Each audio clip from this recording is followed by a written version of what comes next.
Hello everyone, Nicky Hawkins here, West Ham Fan TV. Just ahead of the game on Sunday against Southampton, I'm joined by Freddie from the Ugly Inside, the Southampton blog, is it Fred? Yeah, Southampton blog and YouTube channel. And YouTube channel, so go and check them guys out over there. Fred, let's be blunt here, mate, to start. You must be baying for blood. You must be smelling the blood like sharks in the water. Oh, I mean, absolutely. I mean, we were talking on our preview on our channel that I feel like you're there for the taking, and Mm. we've now come into a bit of form after quite a sticky start to our season, only picking up 2 points in the first four games, really. Games that we really should have won against sort of at home against Watford and home against Sunderland. So the fans were frustrated, but the tension's now been eased that we've now won 3 games on the bounce in 3 competitions. So confidence is sky high and 3 clean sheets as well. And that was our first clean sheet, would you believe, since February. I mean, that's fantastic. To be honest with you, Fred, I said on your channel, mate, I'm a massive fan of Southampton. I think they're the people that do football the right way. I don't think we are doing that at the moment. But let's talk about a little bit about your past 3 games. I mean, how have you got on in the last 3? You know, give us some bad reading for the West Ham fans. Well, let's start with the Europa game then against Sparta. 3-0, very comfortable victory. Very good sort of performance by all the lads involved. Charlie Austin's got 2 goals. Jay Rodriguez also scored another one in that game. So it's great to see the boys get on the score sheet from both of the players that have had injury problems in the last few months. Most, notably with Charlie Austin. Everybody knows about his knees, this, that and the other. And that's partly down to the reason why you boys didn't sign him back in January or whenever it was. But J-Rog, again, who's had multiple injury problems. Unfortunately, he picked up another injury on Wednesday night, not on Wednesday, Sunday against Swansea. So it's unfortunate to see him and now on the sidelines once again. Charlie Austin scored a winner against Swansea on Sunday in the league. Terrific header set up by, was it Martina? No, Martina set him up for the Sparta goal. But anyway, Charlie Austin scored a winner against Swansea. So it's great to see him again on the score sheet. Swansea, a team really that sometimes notoriously hard to break down. So it wasn't by all means an easy victory because 1-0 scoreline doesn't read for all of the match. And Wednesday night in the cup against Palace, a bit of deja vu that we played them every year in the last couple of years. But it's good to get one back over them. And Palace that night didn't really turn up at all. So it was pretty much their reserve team. So full of confidence. 3 games, 6 goals and 3 clean sheets. So yeah, we're absolutely buzzing for Sunday's game.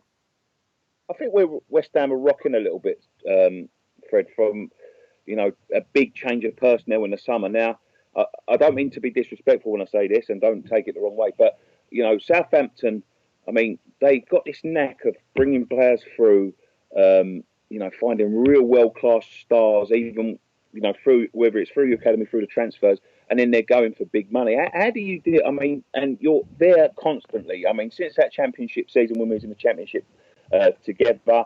You've gone there and you've excelled excelled my expectations anyway, and been sort of like top 6 for the last few years now. I mean, how do you deal with so much change in personnel? I mean, you've got managers going. I mean, Poch, and then Koeman, and now Mane's going. You've lost Lallana, you've lost all sorts of players. How do you deal with that? And it's a credit to you that you keep on churning these players out and keeping a consistent level of football. Well, it's the Southampton way, and the Southampton way really is nurturing our young talent and sort of unearthing these players from obscurity. I mean, you said about Sadio Mane there. He's one of the most recent ones to leave us for big money. We unearthed him for £12 million from obscurity in Austria, and then Liverpool come by and snatch him up for big money. I mean, that happened with Lallana, Lovren, Lambert. Well, not so much big money for Lambert. That was more or less a homecoming for him going back to Liverpool. But I mean, the likes of Luke Shaw, Nathaniel Klein, Victor Wanyama, Graziano Pella. The list goes on. Go back as far as Bell, Walcott. Yeah, exactly. I mean, one of the best players in the bloody world. Yeah, exactly. Well, I mean, I was just sort of listing some of the recent ones, but I mean, like you said, we've got Gareth Bale, Theo Walcott, Oxlade-Chamberlain. Yeah. On the transfer deadline day video, we did a team that could have been, and the team looking at it right now, I think could win the Premier League. The likes of Bale, Shaw, people like that. in the squad. So it's the Southampton way that we produce these young talents, we nurture them, give them lots of game time, and then that's the way we do our business. Unfortunately for us, that most of our income is coming from the big money transfers, and unfortunately, until we get out away from that stigma of a sort of selling club, if you like, then we won't be able to break into that mould in the top sort of 5 or 6 teams.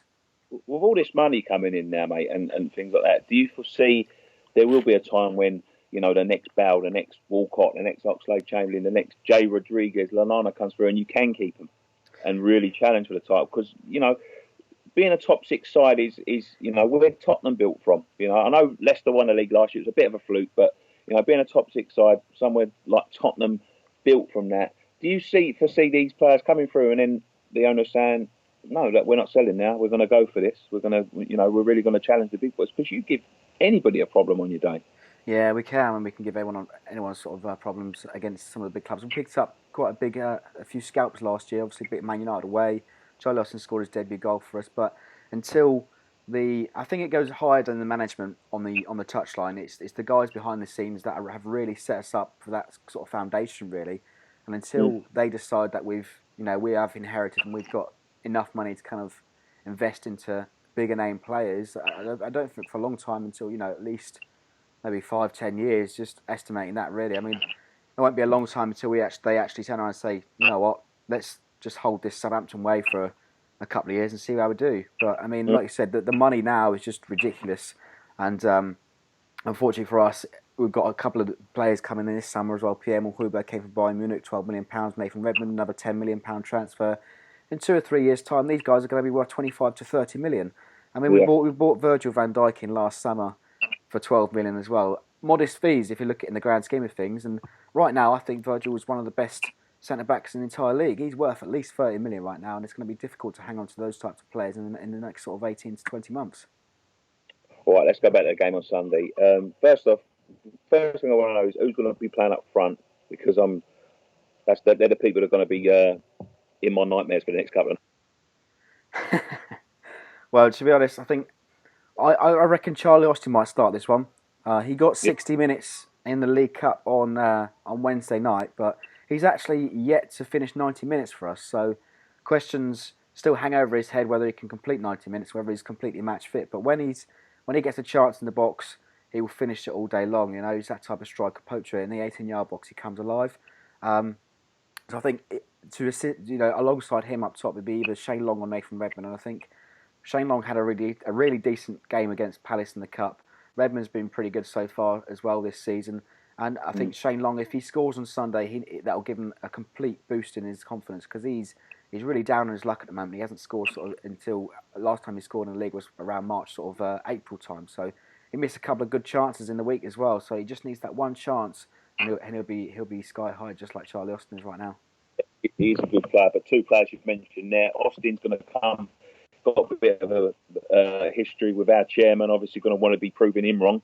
And Redmond always does well against us. He's done well against us with Norwich. So, yeah, I'm worried about them. Let me put you on the spot now, mate, just to finish up.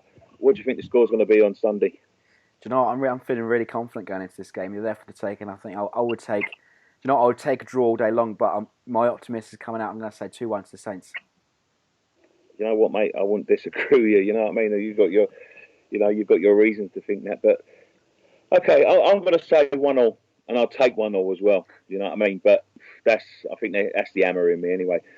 Thank you very much for joining us for this little chat, Fred. Go and join Freddie on The Ugly Inside. As you heard at the beginning, is a blog and a YouTube channel. Very good one at that. Thanks very much. But I'll see you Sunday, mate. Good luck. Nice one. We'll catch up for a beer. Yeah, definitely, mate. Cheers.